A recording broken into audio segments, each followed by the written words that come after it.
Why do you care about what's going on in Iran? Why do Americans care about the protests in Iran? That's what I'm going to talk about during this morning talk here while I drink some coffee. Oh man, another political talk. I'm unsubscribing. Well, words of my grandfather. Don't let the door hit you in the ass on the way out. There you go. I just thought I would pose the question. You see what just happened in Venezuela? I just did a little bit of discussion on that. Seemed to rile people up a little bit. Man, people in America are so wound, so tight these days that you can't talk about things without, man, people just like road rage. All I did was sit here and read 2 articles. The side effect for me is that I get 2-3 times the amount of comments. People just can't help it. That's what this game's about, right? Helps make the Google squirrels happy when people comment and they start battling it out in the comments and replying to each other's comments and fighting. That's good for old single dad here. But yeah, so I just talked about Venezuela.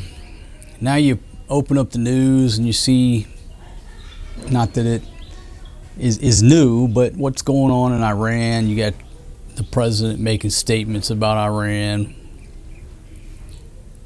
Why? Why is Iran so important? Why has it always been so important?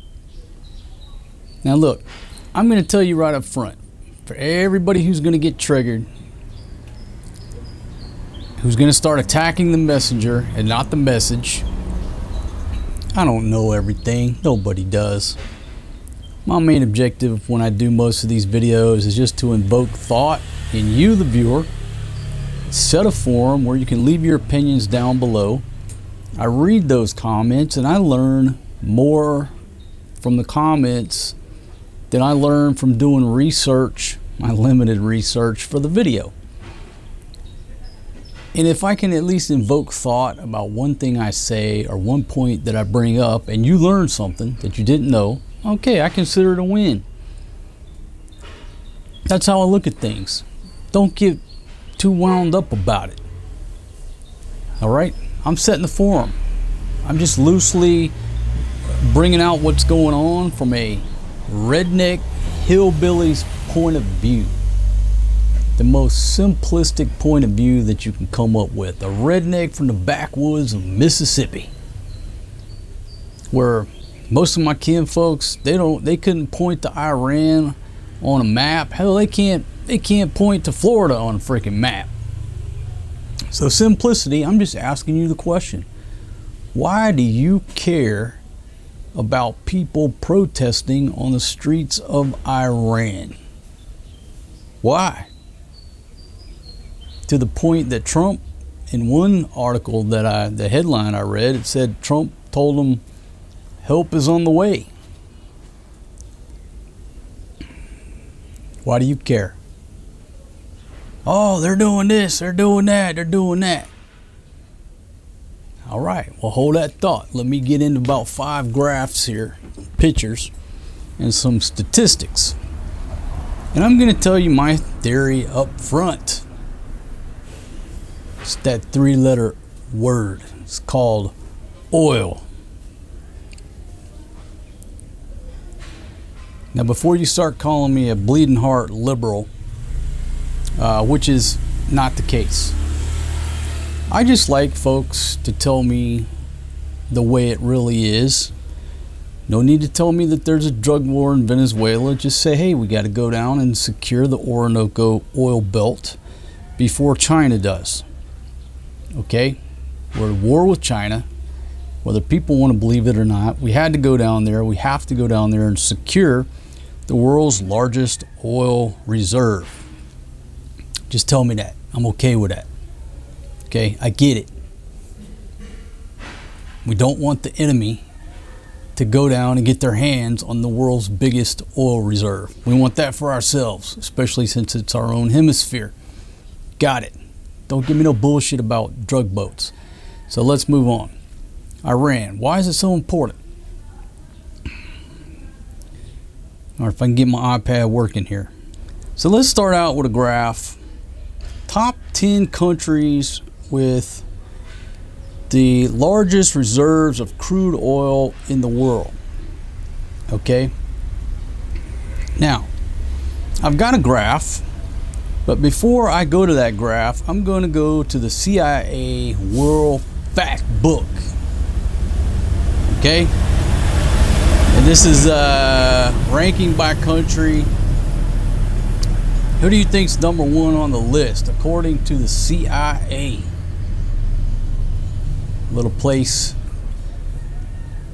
just south of the United States called Venezuela. Venezuela, number one.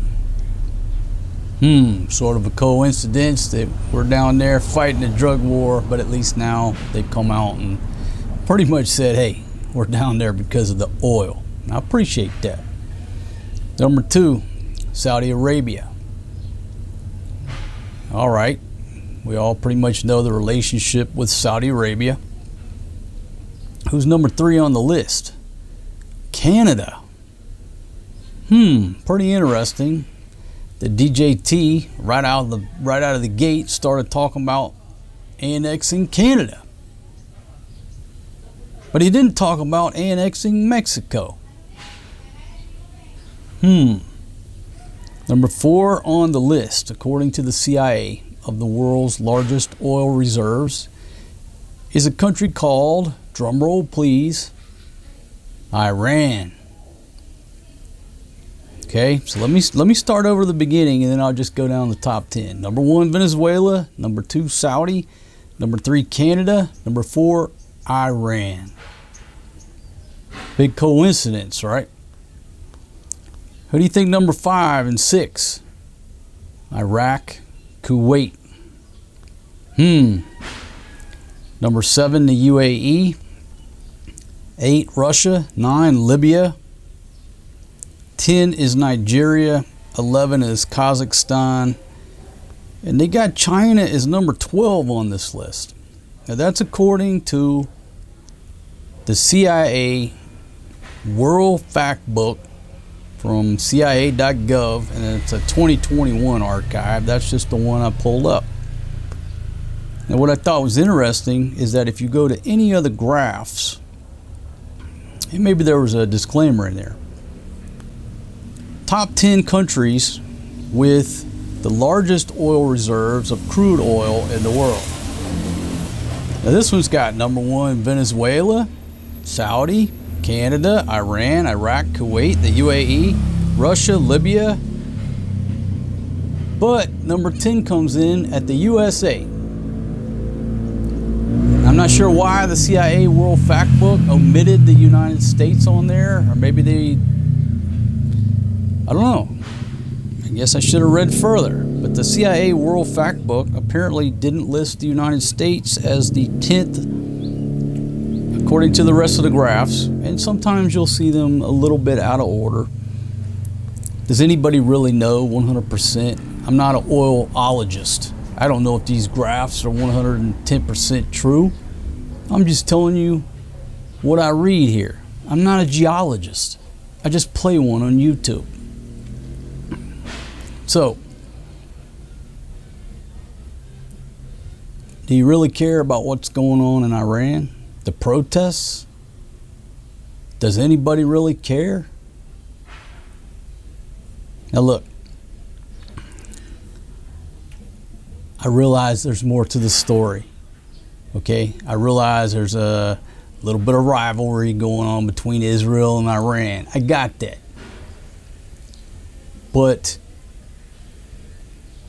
as I go along with the talk, my point is, the only countries that we're really concerned with are what? The ones that have oil underneath the ground. I went to this site what did I ask? I said, where's the, I don't know what the search term was. Where's the most fucked up countries in the world? That wasn't what I searched, but I can't remember exactly what I searched for. And I come up with this Rescue International, whatever, and their top 10 list of places where the folks need help and shit's fucked up. I don't know what their exact criteria is, but basically top 10 places that they're saying is jacked up around the world. Number 1, Sudan. Number 2, occupied Palestinian territory is what they're calling it. Number 3, South Sudan. Number 4, Ethiopia. Number 5, Haiti. Number 6, Myanmar. Number 7, Congo, Democratic Republic of the Congo. Mali is number 8. 9 is Burkina Faso. And number 10 is Lebanon. So according to this group, that's the top 10 places around the world where people need help and shit's fucked up. Well, if I go back and compare that to the top 10 list of oil places, they're not on the list. Therefore, they're not on front page news of DJT sending the U.S. military in there to take action. I'm not saying they're not there doing something in some capacity, but you get my point, right? It's all about the oil. Let's just all come out and get on the same playing field, the same team, and agree so we can stop talking about everything else. You don't got to show me the protest. Okay, yeah, what the government's doing to them is horrendous. I think the U.S. recognizes, what is it, 197 countries or 195 countries around the world. Okay, a big majority of those countries, there's fucking problems. There's all kind of problems, but they don't rank on the top 10 oil list. They don't get the same attention. So that's what AI says. According to the U.S. Department of State's Bureau of Intelligence and Research, the U.S. recognizes 197 independent states. But then the U.S. or the UN has 193 member states plus 2 non-member observers, totaling 195. The difference is Taiwan, Kosovo, and various territories. Who knows? That's around 197, right? But we're not as concerned with those areas because they don't rank on the top 10 oil producing regions of the world. So I'll put these charts as we go. And so I typed in, why do Americans care about the protests in Iran? And this is what Google's, the top shit that pops up now. They call that shit AI. It's not AI, it's just the search engine 2.0. Okay, it's just an upgraded search engine. Imagine back in 1980, if you could go to the computer and there was Google and you typed it in, you would have called that artificial intelligence in 1980. We would have thought that was artificial intelligence. But now, because it's doing an advanced search, we're referring to it as artificial intelligence. It's like my buddy said, he said, no man, it's like you're having a conversation with that AI shit. I said, dude, it's not a conversation. You're having a series of search queries. Every time you communicate, it's a search query, and you're getting a response. It's just a running. It's not a conversation. It's a running series of search queries to refine the information that you need. It's no different than putting check boxes or filters and selectors and all that, where before you had to actually check the box. No, I want to see everything in Alabama. I want to see under 30,000 people, and it gave you the information. Now it's just recognizing it with voice recognition. You don't have to check those boxes. It's not artificial intelligence. It's just an upgraded search engine. This is coming from a guy who, I remember when I saw my first computer, I think it was 1980. Used to write code back then. Basic fucking code. 10, print, mark. 20, go to 10. Run. It should say mark all across the screen. Some of y'all remember those times. Some of y'all got no idea what the fuck I'm talking about. Americans care about Iranian protests due to human rights concerns over violent crackdowns, solidarity with people seeking freedom and self-determination, the ideological clash with a regime hostile to the U.S. Now, anytime something uses the term regime, they're obviously loyal to the United States federal government when they use the term regime, because regime means bad. Well, I was referring it to the Biden regime because it was a bunch of bad people up there, you know, propping up an old man who has Alzheimer's like it was fucking Weekend at Bernie's. So when you say the word regime, you know that wherever it's coming from is on the side of the United States federal government, and they're not going to be totally objective anytime you see the word regime. Okay? Let's see. You could easily use a word, a government. With a government hostile to the U.S., that would be objective. But regime, you know it's biased. It's not intelligence. Garbage in, garbage out. The programmers have programmed the computer to output that. Let's see. And the desire for democratic change that aligns with American values, especially concerning women's rights, bodily autonomy, with many supporting protesters demanding economic justice and an end to oppression.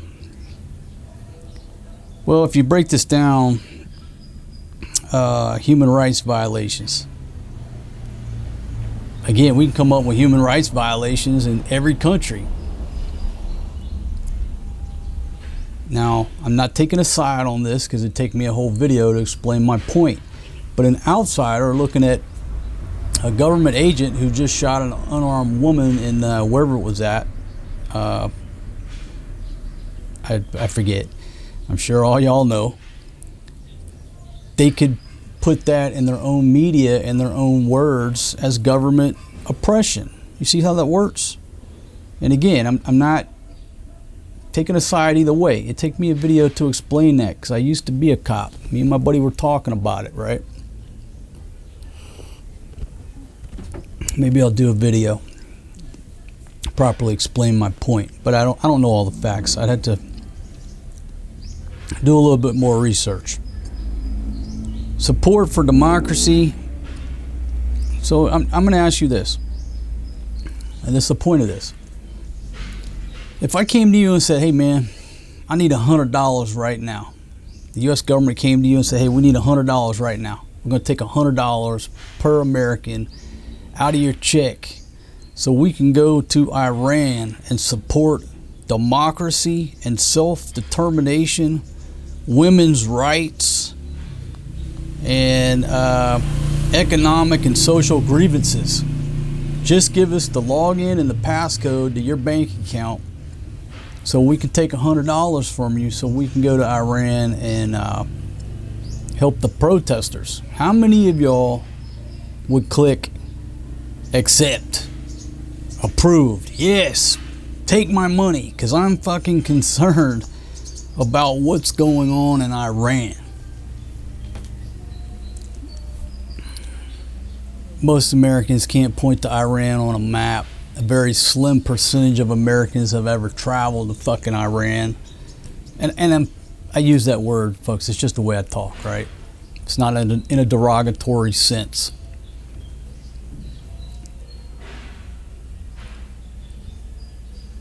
But my point again is,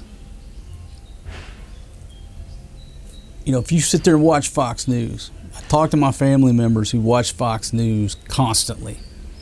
Yeah, it looks like we got to go to Iran, kick their ass again. For what? Why? They got no idea how to explain anything.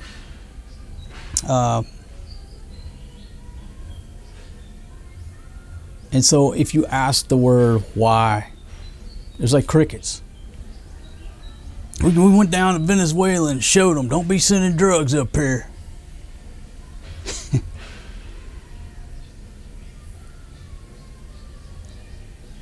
Where am I going with this? I guess the point is, number one, it's all about oil.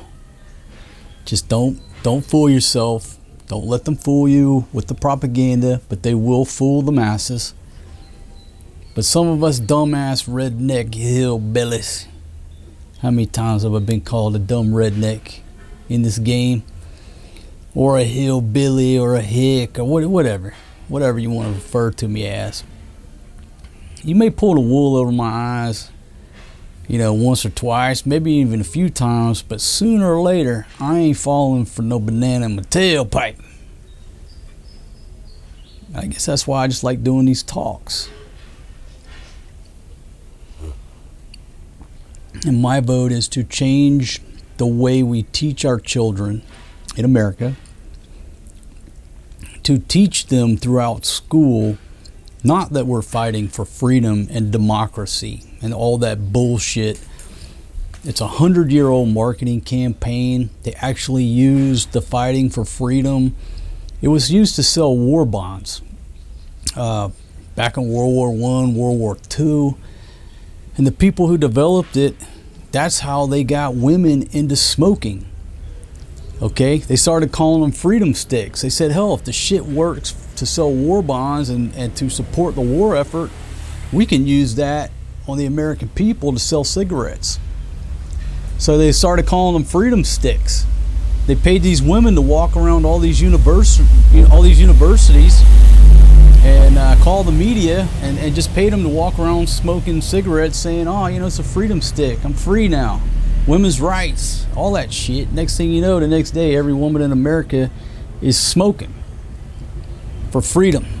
Freedom sticks.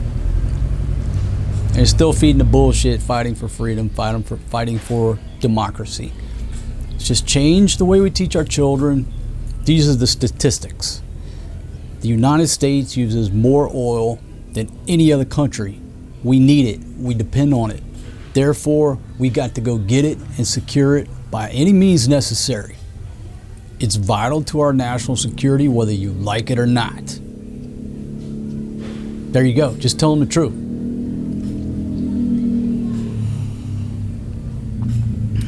I would have appreciated that much more being brought up than to be spoon-fed the lies. The Gulf of Tonkin was before my time. But weapons of mass destruction, communists in Guatemala, communists in Grenada, whatever. All the bullshit lies, right? The drug war, just fucking come out and say it and teach it. We fight over oil. End of story. There you go, folks. There's my little political rant. I'm sure it'll stir up the donkeys. You don't know what you're talking about. Everybody's going to cite Israel. That's the only reason, blah, blah, blah, blah, blah, blah, blah, blah, blah. Fourth? Is it the fourth? Fourth largest oil reserve. Where? Iran. All right. There you go, folks. Leave your comment down below. Make sure you hit that like button. That thumbs up button helps out with the Google squirrels who control everything. A dang old computer. Just hit the like button, leave a comment. It's real easy, man. It's real easy. And then we'll see what kind of colorful comments that this little short talk brings out. Just because I saw a headline of an article that Trump said, telling the protesters, hold on, help's coming. Yeah, we bringing help. We're bringing the help of U.S. oil companies and control of. You get the point. All right, but let's see what kind of colorful comments come out. I read those comments from that previous video. Man, it brings out the crazies. I love it because I'm in the entertainment game. At the end of the day, this is entertainment. Everybody on YouTube is in some form of entertainment, so they can sell you ads. That's what TV is. Movies sell tickets and product placement in the movies and merchandise and all that shit. What's TV do? It sells ad space. YouTube's no different. It's just TV 2.0. It's the joy of what I do. I don't have to be right. All I got to do is invoke thought and keep you watching and keep you entertained. And hopefully to the point that you leave a big long comment and then start to battle with other viewers. It's the entertainment game. But I got people offering to fucking fly up here and meet me to show me some documents and shit. What kind of craziness is that? All right, folks. I'm out of here. Y'all have a good one. Peace out. We'll see you on tomorrow night's show. Appropriate music playing in the background. Ozzy Osbourne, Crazy Train. And damn, it's a beautiful day here in the Philippines. Nice cool breeze, little clouds. What a beautiful day. Why am I wearing this vest again? It's because I make this look good. And shout out to my buddy Kevin for always complaining about my belly button. I miss you, man. I miss hanging out over there, drinking beer, smoking meat and cheese, and having great conversations on your patio over there. I certainly do, man. I hope you're doing well over there. I miss those good times. Miss Eric and Mercy, Janice, all my crew over there in Barrio Barreto. Jason, Francis, Faye. I had a whole crew and cast of characters over there. Big shout out to Cap Fred and First Mate Ruben. Got to go over there and look them up and see what's happening. About time for a camping trip anyhow. All right, folks, I'm out of here. Got to go pick up Forrest G at school. I'll see y'all in the next one. Peace out.